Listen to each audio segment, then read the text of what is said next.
Ecclesiastes chapter 7, beginning chapter 7 and 8, hear the word of the Lord.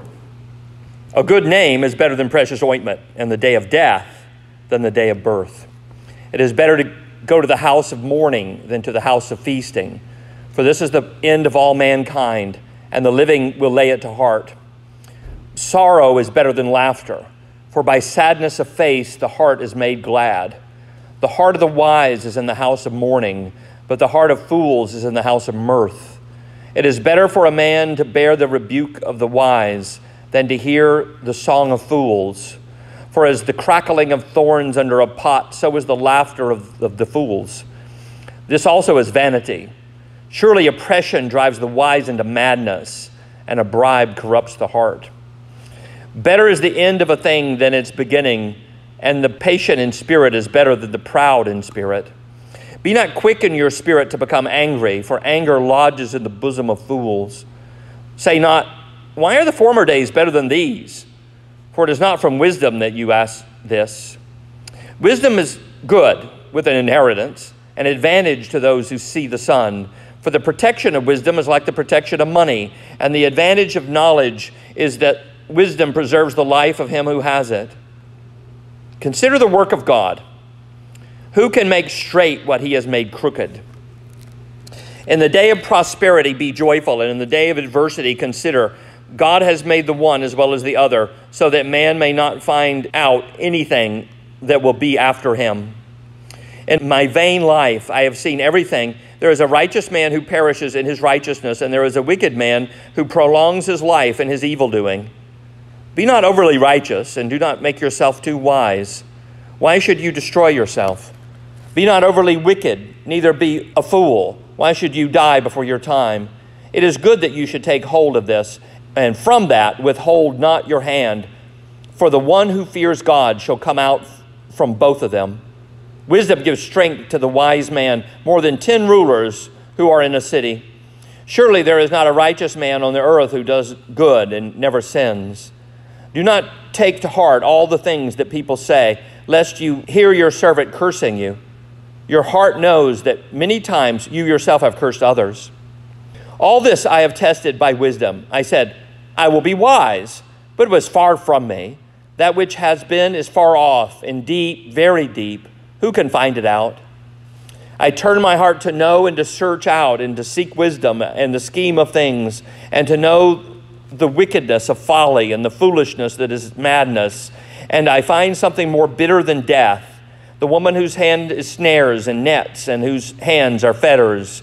He who pleases God escapes her, but the sinner is taken by her. Behold, this is what I found, says the preacher, while adding one thing to another, to find the scheme of things, which my soul has sought repeatedly, but I have not found. One man among 1,000 I found, but a woman among them all I have not found. See, this alone I found, that God made man upright, but they have sought out many schemes. Who is like the wise, and who knows the interpretation of a thing? Man's wisdom makes his face shine, and the hardness of his face is changed. I say, keep the king's command, because of God's oath to him. Be not hasty to go from his presence. Do not take your stand in an evil cause, for he does whatever he pleases. For the word of the king is supreme, and who may say to him, what are you doing? Whoever keeps a command will know no evil thing, and the wise heart will know the proper time and the just way. For there is a time and a way for everything, although man's trouble lies heavy on him. For he does not know what is to be, for who can tell him how it will be? No man has power to retain the spirit, or power over the day of death. There is no discharge from war, nor will wickedness deliver those who are given to it. All this I observed while applying my heart to all that is done under the sun, when man had power over man to his hurt. When I saw the wicked buried, they used to go in and out of the holy place, and were praised in the city where they had done such things. This also is vanity, because the sentence against evil deed is not executed speedily. The heart of the children of man is fully set to do evil. Though a sinner does evil 100 times and prolongs his life, yet I know that it will be well with those who fear God, because they fear before him, but it will not be well with the wicked, neither will he prolong his days like a shadow, because he does not fear before God. There is vanity that takes place on earth, that there are righteous people to whom it happens according to the deeds of the wicked, and there are wicked people to whom it happens according to the deeds of the righteous. I said that this also is vanity, and I commend joy, for man has no greater thing under the sun, but to eat and to drink and be joyful. For this will go with him in his toil through the days of his life that God has given him under the sun. When I applied my heart to know wisdom and to see the business that is done on earth, how neither day nor night do one's eyes see sleep, then I saw all the work of God, that man cannot find out the work that is done under the sun. How much man may toil in seeking, he will not find it out. Even though a wise man claims to know, he cannot find it out. May the Lord add his blessings to the reading of his holy word. Well, it's important to know what is better. Do you know what's better? One thing is better than another. Do you know what it is? Well, you think that's such a general question. It's a ridiculous question. It's impossible to answer. Ask a better question.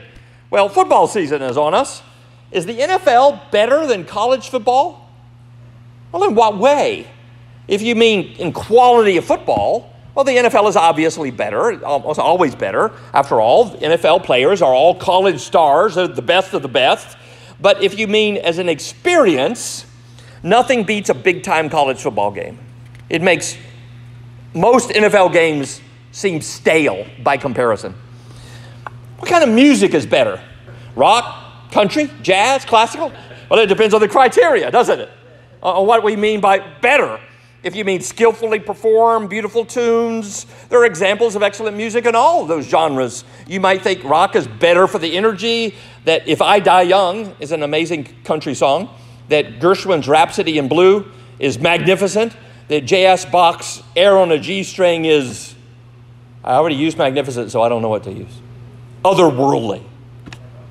Of course, in church you might expect to hear, well, Christian music is the best. But as John Foreman of Switchfoot said, Christian is not a genre. There is Christian content, but there's no such thing as a Christian style of music. What country is better? Well, what's your criteria? Some magazines do studies and publish articles about the top 5 or 10 or whatever countries, and often come out at the top, like with Norway, Iceland, Sweden, and I think, no thanks. You need to have weather as a criteria, like that it's not freezing half the year and the sun comes out more than a couple of hours in the winter. Now, if weather were the main criteria, Ethiopia might be the best country to live in. It's hardly ever too hot or too cold. There are no tornadoes that I know of, or hurricanes or blizzards. What's the better state? Well, same thing. Don't say North Dakota. I don't want to have to plug up my car's engine to a heater to keep it from freezing overnight. It all comes down to criteria.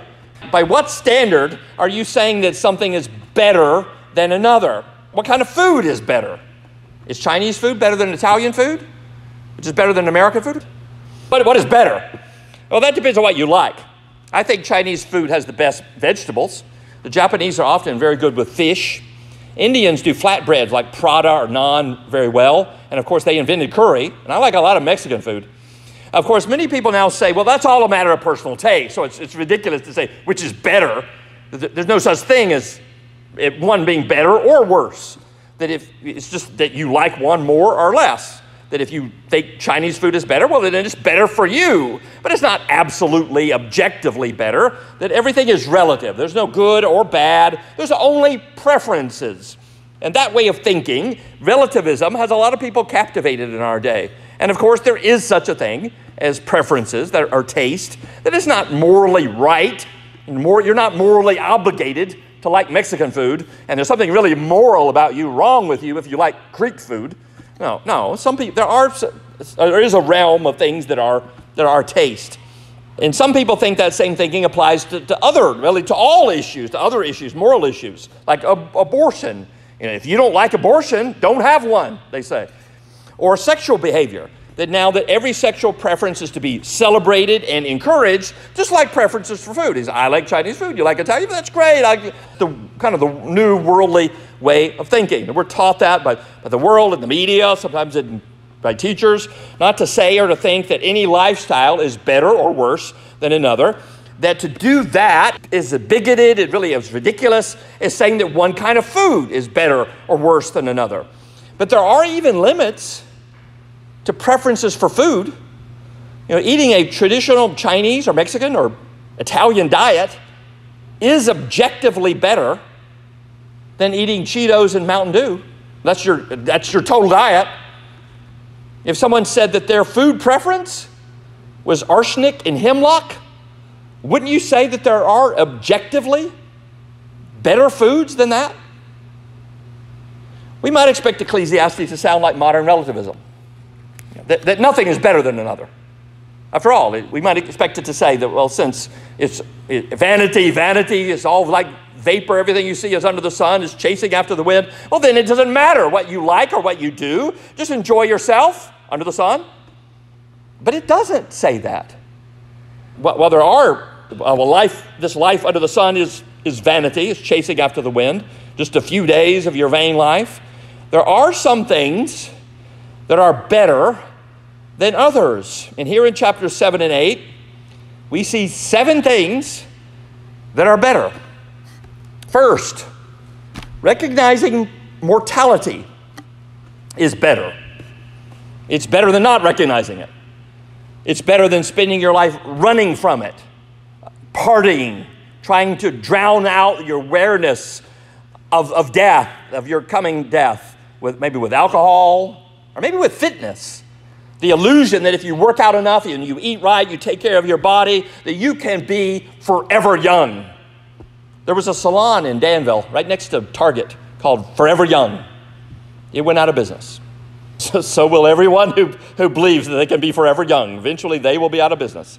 It's better that we're aware that we will die.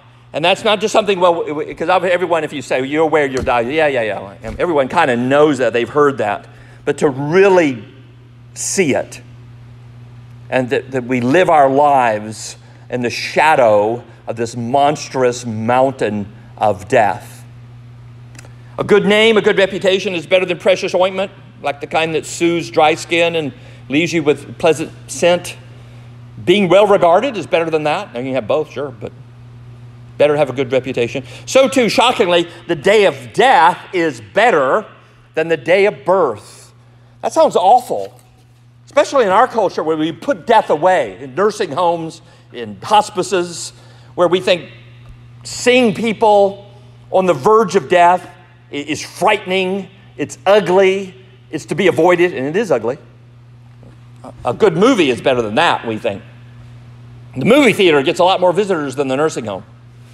But the day of death is better because it teaches us. Days of birth can fool us.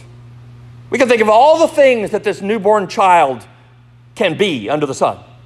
Successful, rich, brilliant, an accomplished musician, a scholar, an athlete, a gentleman, a lady, a leader. We forget that all of that under the sun is vapor. It's a mist, appears for a while, for a second or two, and then fades away. You can be fooled by youth. We tell the youth, you have your whole life ahead of you, forgetting that if they use that whole life to chase after the wind, chase after dollars or thrills or trophies, then it will be for nothing.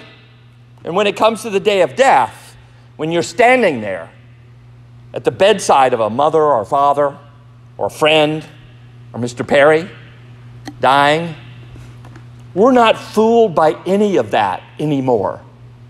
All the things that people chase after in their vain lives under the sun, the things that drive them, desire to be rich, desire to be famous, to be an NFL athlete, an NBA superstar, whatever it is that drives them, that captures their attention for their whole lives, all of that is gone. Only what is over the sun is left. It's better to go to the house of mourning than to go to the house of feasting. It's better to go to a funeral than to a party. It's better to go to a wake than to a wedding reception. Parties are distractions. Funerals are classrooms. And the lesson? This is what happens to everything under the sun. To you. I last saw Mr. Perry last Thanksgiving Day in the hospital. He wasn't doing well. His mouth was parched and he couldn't speak intelligibly. He was obviously uncomfortable. After that, I planned to go see him on my way down to Raleigh on December 12th, going there to celebrate my own birthday. But I got in a hurry, as usual, to leave, and so skipped on it. I didn't. The next day, he died. It's better to go visit the dying than to celebrate your own birthday. Now, sure, you can do both, but better to go to the dying. Go to funerals, at least to the visitation, shake the hands or hug the grieving, view the body, sit and look at the pictures of the deceased life under the sun, look at the family. It's better to do that than to have a nice meal out and see a movie. Sure, you can do both, but it's better to go to the funeral. Funerals are real life. Parties, nights out, movies, bowling, entertainment, whatever you like to fill your time with. That's all the fluff that we fill our spare time with. They're distractions from reality. Funerals are reality. It's better to be aware of your coming death. Go to the house of mourning, because in the second half of verse 2, this is the end of all mankind, and the living will, or at least should, lay it to heart. If you go to the wake or the visitation or funeral, you learn that you're mortal, and your end will come too, and you'll start to live differently. Like some plants grow best in the shade, wisdom grows in the shade of death, and you'll learn that sorrow is better than laughter. You can have both, but sorrow is better. We used to have music that was especially for funerals. Requiems, they're called. Now our culture wants to constantly escape death, which is one reason we're so foolish. Just recently, on a whole society, a whole nation, almost the whole world, terrified of a virus, willing to shut down all of life to avoid a disease that didn't turn out to be particularly deadly for normal, healthy people. Why was there such hysteria? Why was there such foolishness? Shutting down schools, masking in cars alone, closing out outdoor playgrounds, even beaches. Why would all that happen, such widespread? Why were so many people shaken by that disease? Because we've been trying to avoid our mortality, to wish death away, to hide it and look away from it. And so when it comes, we don't know what to do with it. We're terrified by it. We've got to where we prefer comedians to requiems. And so we're shallow. We're deluded by life under the sun. And so terrified at the thought of losing it that we're willing to live for the goal of not dying. I mean, that's what we were faced with, is though we can live to not die, which is absurd, and thus makes us miserable. But in one of the great ironies but truths in the second half of verse 3, by sadness of face, the heart is made glad. There's one of the verses that proves the inspiration of Scripture, because no human being would be smart enough to think of that. By sadness of face, the heart is made glad, because it's true.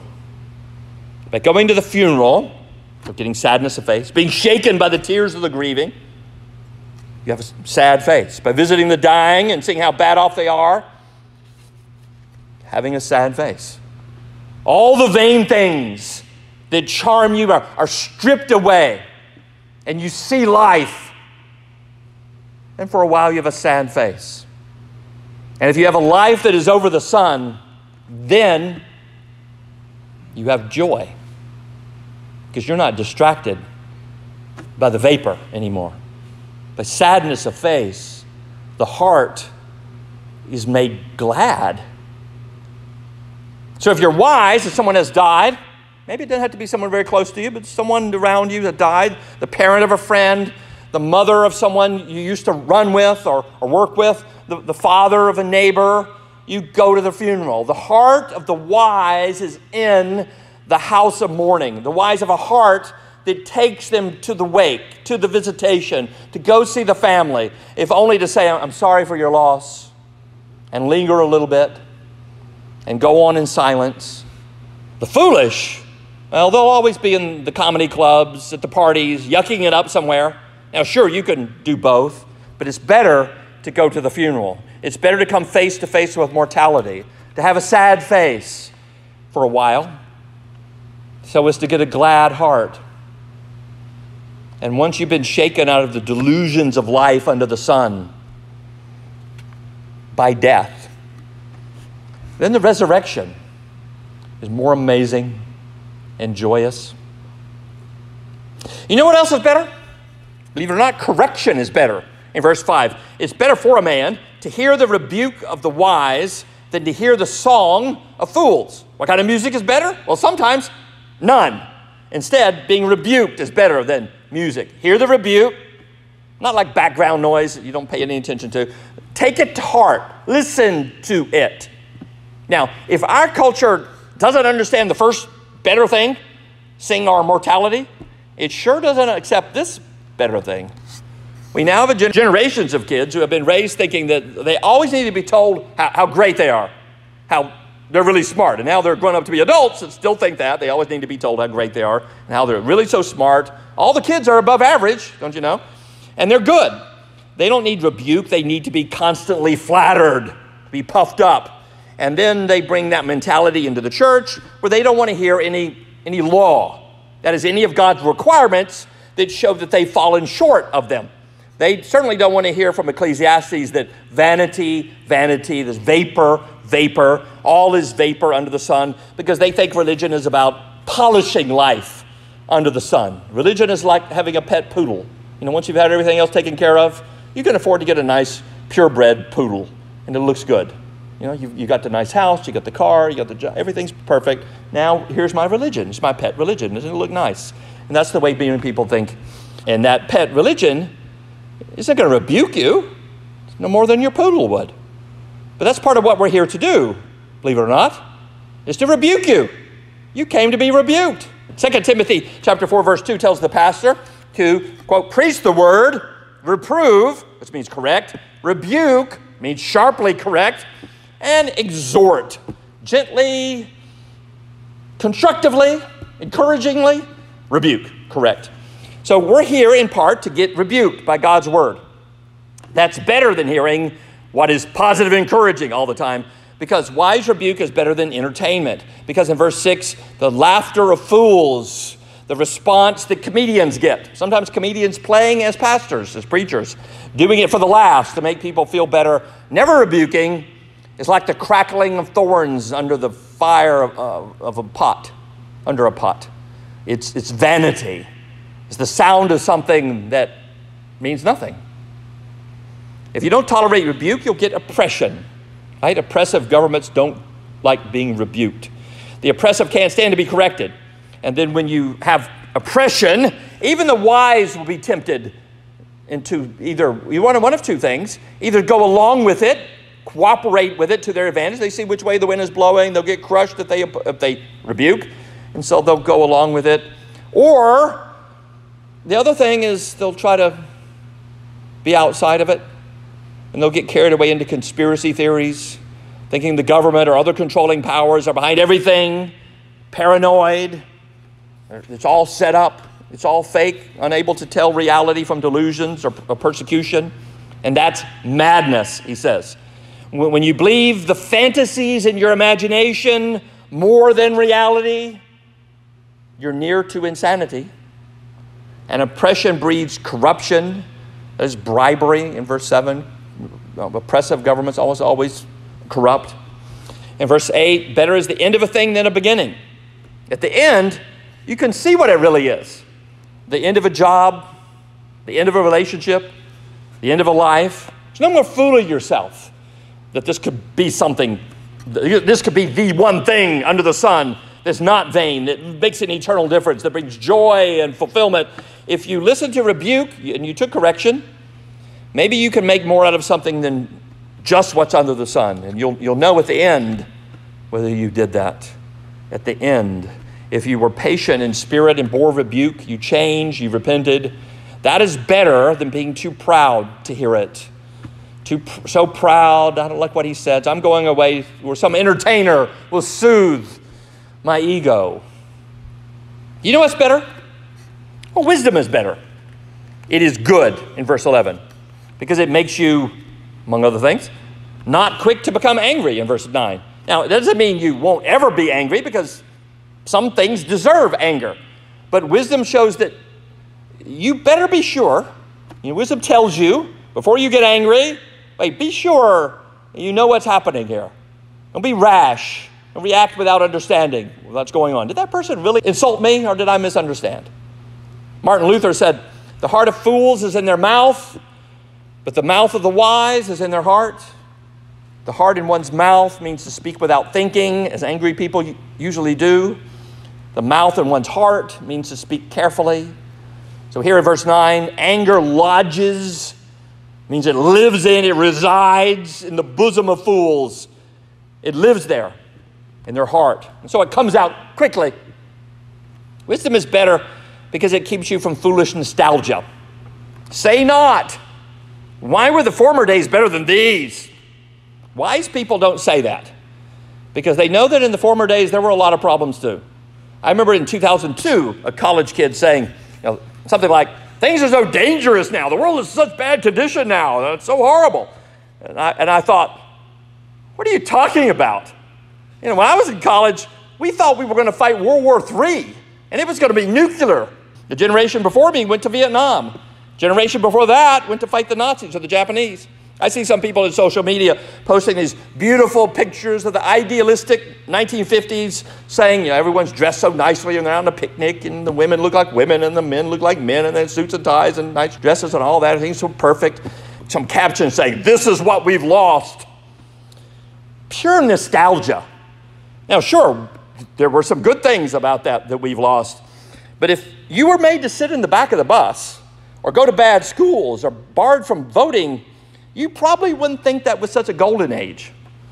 If you're wise, you take that into account. Wisdom is better than not having it because it gives people, it says, who see the sun, that is, who are alive. So for people who need to balance budgets and pay mortgages or rents and get by, it gives you practical advantages. In verse 11, wisdom gives you protection. Now, this church didn't have a lot of money. Still doesn't have a lot of money. But a few years ago, we wisely put what excess we had into an emergency fund. That's why we don't have to worry if it starts raining again right now, that it will start pouring into the building. We put some aside. We can afford to have a new roof. We're now protected because of wisdom. Wisdom gives you advantages that preserve your life in verse 12. You wisely don't smoke, since it's a waste of money and it often causes cancer. You wisely have good relationships, so you aren't totally alone, lonely, and you don't commit suicide. You wisely consider the work of God in verse 13. That's why you're here. That's why we come to church, to consider the work of God. You wisely know that you are not God, so you cannot make yourself what God has not made you. You can't make yourself a woman if you're a man or vice versa, and so you don't take hormones that aren't meant for you or get mutilated. You know that you can't make straight what or who God has made crooked. And so you don't frustrate or exhaust yourself trying to do that. You know what else is better? Believing in God's sovereignty is better. Believe it or not, there's Calvinism in Ecclesiastes. Believing in God's sovereignty is better than thinking everything depends on your will or effort. If you believe in God's sovereignty, that is, he is in control of all things. Sovereign, he's the king, he presides like a king, and he orders all things. If you believe that, then you'll have such an awe of God that you won't be fooled by the other things under the sun, like by mammon, and you won't think that you can control God with your religion or your morality. When you succeed and you get rich, I hope you all do, you can be joyful because God, being sovereign, he gave it to you. Notice that it says that he gave it. It comes from him. Like he's the sovereign, he's the king, he gives it. So enjoy it, but consider that the day of adversity is coming, and God gives that too. It says, that God makes both. So don't buy the prosperity gospel lie that God is only about giving you these principles that if you follow them and you give the guy teaching it a hefty sum of money, and that'll make you wealthy and healthy. Realize he gives you success and he gives adversity. In verse 14, God has made the one as well as the other. He's the sovereign. When your net worth exceeds $1 million, and I hope that's true very soon for all of you, you go out to eat at an expensive place, enjoy your meal, and realize that God gave you your money, and he will give you some hardships too. That these things under the sun, including that expensive meal, are vaporous. And realize in verse 15 that there are righteous people who did everything right. They went to church, they got baptized, they read the Bible, they genuinely loved God, they prayed, they lived a godly life, and they got cancer and died in their 40s. And then there's wicked people who live long, apparently happy, successful lives. Hugh Hefner was an immoral pornographer who lived a life of debauchery and encouraged others to be immoral. He's basically a leader in immorality. He lived to 91, was fantastically wealthy, honored by having a street named after him in Chicago, and had his daughter continue the family business. So loyal children. He prolonged his life in his evil doing. And so if you're here, I don't think this is true of anyone here, but if you're here thinking that this religion, this church attendance, this giving, this Christian stuff that I'm doing is the ticket to God's blessings and prosperity. In other words, I give God this, he'll give me more back. That's what you're thinking? You can control God through this? Think again. God is sovereign, meaning he's the king. He's the controller. He will not be controlled. So he won't be controlled by our confessions, our good confession, call it into being like some of these people teach, our incantations, our morality, or our religion. So as odd as it may sound in the Bible, in verse 16, be not overly righteous. I think he means don't think you could control God by being religious, that if you pray and attend church enough, you give enough, that you can make him bless you, that you can make him make you wealthy. And so, because you believe that, you work hard at your religion. You work hard for what you think that you can make God do for you. Maybe you're even reformed and you think if you learn doctrine well enough, so you get wise enough about theology, so wise that you have God figured out, that you can then use God to your advantage. Kind of like some cultures, you learn the Tao. You master the universe. You might destroy yourself by your religion and your study. Of course, don't be wicked either or a fool. God probably won't let you live like Hugh Hefner, old and successful. Instead, you might die young. Consider that. Consider, because of God's sovereignty, that he's designed the world so that wisdom gives strength. In God's design, wisdom is more empowering than 10 mighty rulers, like mighty men of valor, that kind of thing in verse 19. Consider that since in verse 20, there is not a righteous man on earth who does good and never sins. That means that your acceptance with God relies on his grace, not on your performance. So he's sovereign. Since you're a sinner, he's sovereign over salvation too. Consider that you've often said critical, sometimes unfair, maybe nasty, hope not, but maybe nasty things about others. So don't be too surprised in verses 21 and 22 if others unfairly criticize you behind your back. It's better to trust God's sovereignty since there's nothing you can do about it. And so don't even try to find out what they're saying about you. Know that God's ways are so far beyond our ways. In verse 23, if you tried to figure them out, if you tried to attain that much wisdom to figure out all of God's ways, it'll be out of reach. It'll be beyond you. In verse 24, that which has been far off and deep, very deep, who can find it out?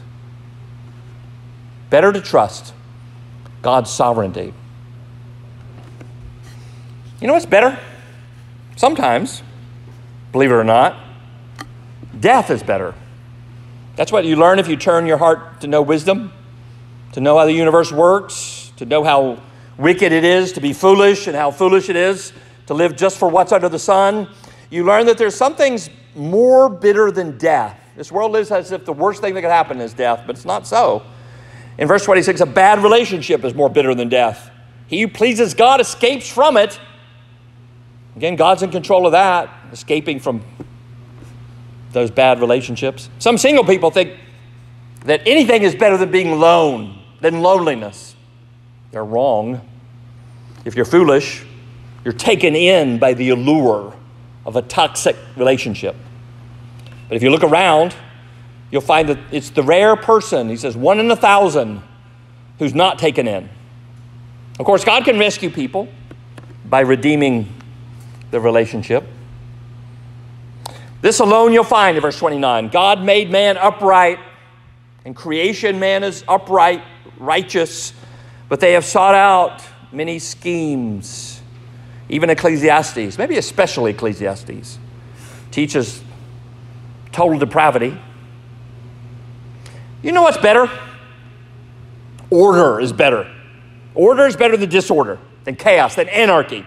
The wise understand that things are better, some things are better, and so they aren't cynical or hard in that first verse of chapter 8.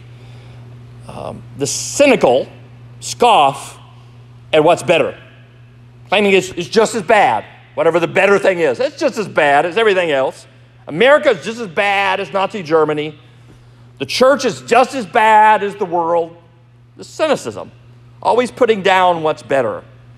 Cynicism is fake wisdom. It's counterfeit wisdom. The wise know, as a rule, keep the king's command. That's better. Obey the law. Be a good citizen. Keep it because in chapter 8, verse 2, God made a promise to him, to the ruler. God institutes governments and gives them the power to punish evildoers.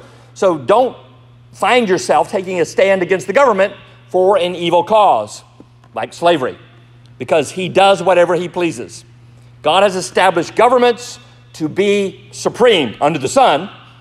We can say now in this country, sure, that the Constitution is the ultimate authority, it's supreme, and that anything the government does contrary to the Constitution is illegitimate. That's true, but we don't get to be a government all to ourselves, free to say as we like, well, what are you doing? In verse 4, keep the law because order is better than anarchy. If there's a time for not keeping it, the wise in heart will know when that is. For, in verse 6, there is a time and a way for everything, even revolution. According to God's order, man has power over man. He says man has power over man. But sometimes, often here under the sun, that power is for our own hurt. And when those in power can't control themselves, when war doesn't end, when rulers think that doing something wicked, oppressing, killing the innocent in our culture, supporting the killing of the preborn, that's a way out, that's a way to get elected or whatever, they're using wickedness for their own benefit, for their own power. But yet still, order is better than disorder. Here under the sun, governments often don't punish the wicked. Often, they don't. Hugh Hefner should have been punished, not rewarded. Punish the wicked, but they exalt them. Even at their funerals, they're celebrated. They're eulogized. They used to go to church. Used to be photographed coming out of church with a big Bible under their arm. Like here in verse 10, in and out of the holy place. They were religious. They were wicked people, but they were religious because it was good for their image. They were praised in the city, like having a street named after him in Chicago, or being elected. This also is vanity, because in verse 11, when the sentence against an evil deed is not executed speedily, the heart of the children of man is fully set to do evil.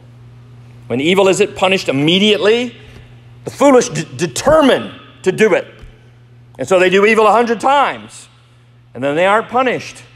And they keep doing it, and then more follow after them, and so it spreads. But still, it will be better, in verse 12, for those who fear God, because they obey him. You fear God, you obey God, and it will be worse for the wicked, in many ways worse here under the sun, even if they make money and live a long life. Often, usually, it's much worse for them here. Certainly it's worse later. You know what's better? God's work is better. Now, sure, it doesn't always look like it. Remember, God is sovereign. He's not a blessing and punishing machine, like a vending machine, right? You put in the coins, you get out what you want. Some people think God is like that. You put in your obedience, you put in your religion, you get your blessing. Or if you put in sin, you put in unrighteousness, wickedness, you get punishment back. God's just predictable like that. No. Ecclesiastes says no, he's not like that. Job says no, he's not like that. The whole Bible says no, he's not like that. There are righteous people who seem to get what the wicked deserve. There are righteous people, good Christian people, who get killed in car wrecks, get cancer young, have heart attacks, miscarriages, house fires, get shot by criminals. And there are the wicked, like we've already seen, who seem blessed, but still, in verse 15, have joy. God made this world. Enjoy it. You have no better blessing, he says, under the sun in this world than to eat and to drink and be joyful. Joy will go with you. Enjoy your life under the sun. God made it after all. And apply yourself to know wisdom in verse 16 so that you can see, when you're wise, you can then see the business of earth. You can see all about chasing wind. All about what happens when you deprive yourself of sleep for a few more dollars, even trying to figure God out, even the chasing of wisdom itself. There's a little ironic here. Get wisdom to see the limits of wisdom. Apply yourself to get the wisdom to know that you'll never have enough wisdom to understand everything, understand the world, to have it all figured out, even to know God. Even if you claim to know in that last verse, you cannot find it out. Get the wisdom to know the limits of wisdom. What's better? Enjoying what God has given you. Standing before Him with the righteousness that He gives you as a gift through Jesus. Not one that you can earn from Him, because you can't earn any from Him. That's better. It's better just to trust Him.